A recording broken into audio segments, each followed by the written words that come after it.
नमस्कार, capital TV Uttar Pradesh में आपका स्वागत है। मैं हूं आपके साथ सोनाली। उत्तर प्रदेश में भारतीय जनता पार्टी ने लोकसभा चुनाव 2024 के लिए 75 प्लस सीटों के लक्ष्य पर काम कर रही है और वो अभी से इसकी तैयारियों में जुट चुकी है।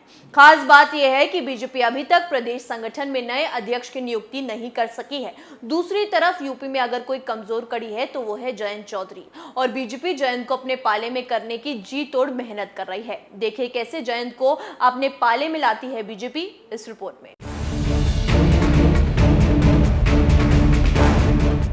पार्टी के अध्यक्ष पद को संभाल रहे स्वतंत्र देव सिंह का कार्यालय खत्म हो चुका है और वो कार्यवाहक अध्यक्ष बन चुके हैं। इसके साथ ही वो योगी सरकार में मंत्री भी हैं। बताया जा रहा है कि बीजेपी राज्य में संगठन के मुखिया के साथ ही संगठन के बड़े पदों पर बदलाव करना चाहती है, लिहाजा लखनऊ से लेकर दिल्ली तक इसको लेकर मंथन चल रहा है। बीजेपी चाहती है कि राज्य के सामाजिक समीकरण को अपने पक्ष में और मजबूती से खड़ा किया जाए और इसलिए वो लगातार इन समीकरणों को चुनावों के जरिए साध रही है। बीजेपी का एक वर्ग लोकसभा चुनाव के ओम प्रकाश राजभर को साथ लेने की वकालत कर रहा है। इससे पार्टी को पूर्वांचल में फायदा हो सकता है। हाल ही में बीजेपी और राजभर की पार्टी सुबसपा के बीच नजदीकियां बढ़ी हैं। बीजेपी ने अपने रिश्तों को मजबूत करने के लिए राजभर को 22 श्रेणी की सुरक्षा भी दी, जबकि राज्य में अपना दल और निषाद पार्टी पहले से ही बीजेपी के साथ है।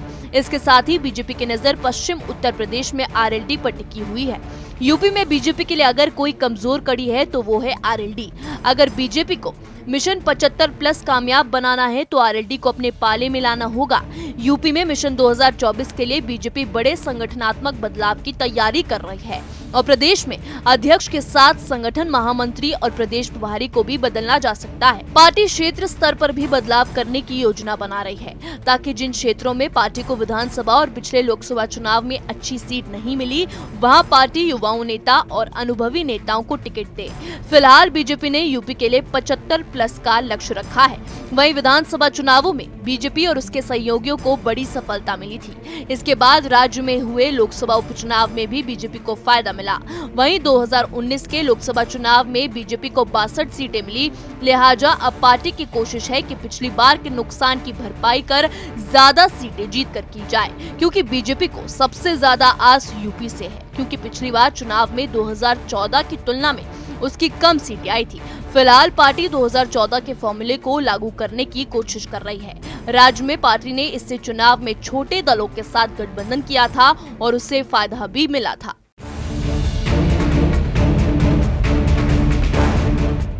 लिहाजा 2024 में भी यही फॉर्मूला लागू करने की कोशिश पार्टी कर रही है। इसी रणनीति के तहत पार्टी सुबसपा और आरएलडी को अपने साथ लाना चाहती है। अगर ऐसा संभव हुआ तो पार्टी राज्य में नया रिकॉर्ड बना सकती है, ऐसा बीजेपी के रणनीतिकारों का मानना है। अब देखना दिलचस्प होगा कि आखिर होता क्या है। इस रिपोर्ट में मेरे साथ इतना ही। तमाम खबरों के लिए जुड़े रहिए कैपिटल टीवी उत्तर प्रदेश के साथ। नमस्कार।